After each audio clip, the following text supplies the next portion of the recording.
السلام عليكم ورحمة الله وبركاته.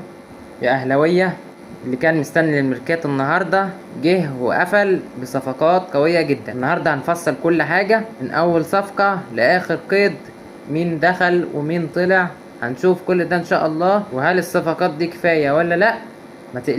ما تقلبش الفيديو لأن اللي جاي مهم جدا. أول حاجة نبدأ بيها هي الصفقات الرسمية اللي كان الأهلي أعلنها.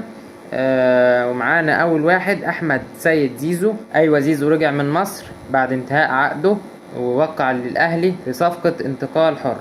تاني واحد معانا هو تريزيجيه، واحد من اقوى الصفقات من طرابزون للاهلي مباشرة. تالت واحد معانا محمد شريف، رجع تاني من الخليج السعودي ووقع للاهلي في صفقة انتقال حر. عودة مهمة طبعا للهجوم احمد رمضان بيكهام، طبعا ده من سيراميكا، بيلعب ظهير وقلب دفاع، طبعا ده اضافة قوية جدا للفريق.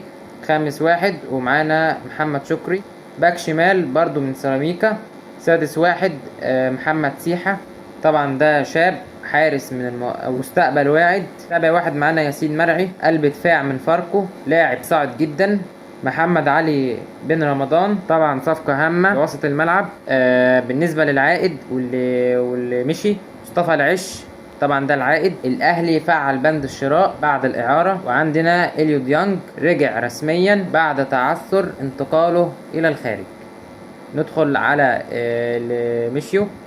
اعاره ثنائي الشباب الى المقاولون وغزل المحله. في برضو بعض المفاوضات مع بعض اللاعبين للخروج بنظام الاعاره او البيع نهائيا. لكن انا من رايي الشخصي بصراحه هي الصفقات ممتازه جدا، لكن لسه محتاجين لاعب نص ملعب هجومي قوي.